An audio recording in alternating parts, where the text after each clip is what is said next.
Hello everyone and welcome back to my YouTube channel. Just wanted to do a part 2 on the time lapse I did in the prior video. If you'd like to look in my channel and see where that's at. So I'm working on the temple a little more. There's this little indentation that comes from her hair down to her eye. Wanted to kind of get some more shadow in there.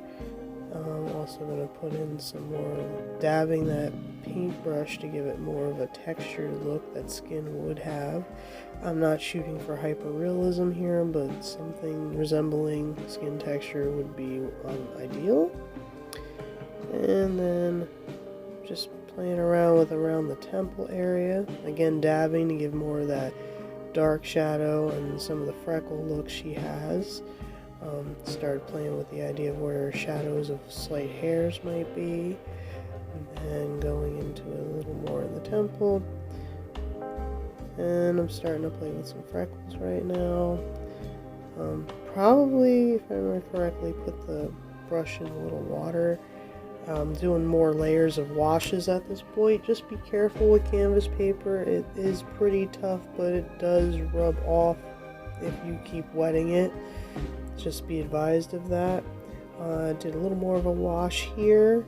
And when you're seeing where the first layer was more of that gray, I decided we're going to add some tints of a shadow, give it that partly freckled look, or maybe a hair. Right now looks like I'm working with the there's those little blotches that could be under freckles. I give it a little more texture, and I'm gonna blot it out. That's kind of what I was trying to do there. Probably a little later gonna add some highlights so that it doesn't look as pronounced. I'm gonna start working with the nose a little more. I'm not gonna be able to complete it, but at least get the midtones and maybe some of the highlights in. Right now I'm more worried about the corner area of that nose, mainly because I'm mixing both the texture of freckles with an actual shadow, and I don't want it to look good, not less than ideal. I'm a perfectionist, so it happens.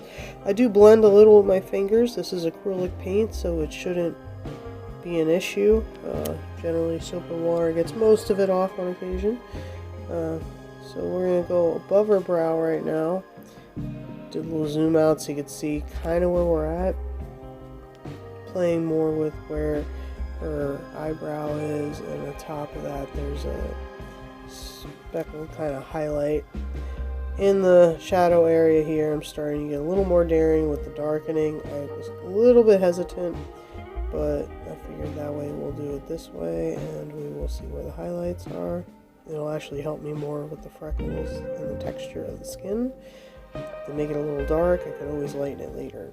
I'm also putting in a couple of the textures of the shadow with a little bit of freckle texture there on the corner of the nose, and I'm going to continue that to actually one of the smile line areas momentarily.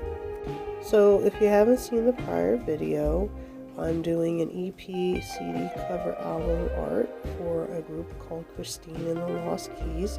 This is Christine.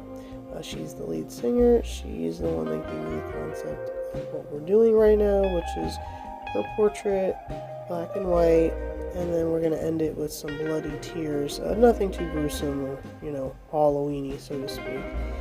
But we're trying to emphasize getting through some setbacks in life, and that's actually why we wanted to play with the textures of her skin, not necessarily putting a ton of a foundation on. We wanted it to be a bare vibe. I decided we're gonna at least get the second eye started so I can make sure the size and the spacing are where I want them to be, and then I can always change it, but I always like to kind of put an outline down of where things are going to go. And then they do shift, and actually you see here I'm using kind of my brush as a reference for measurement as opposed to pulling out rulers and stuff. Everybody has their own technique, and I appreciate all the different ones. I'm just, while I'm in the zone with my paintbrush, that's a good measuring tool I can have. And what I'm doing is just basically, she's got some reflectiveness in the eyes, and I I kind of do a thing where I layer certain colors. And when it comes to things like the eyes, which are very glossy, you can kind of fiddle with them to get an idea of what you want that eye to reflect back. It's nowhere near done. Playing with some ideas here. Well, that's about the end of this video. I do appreciate you watching.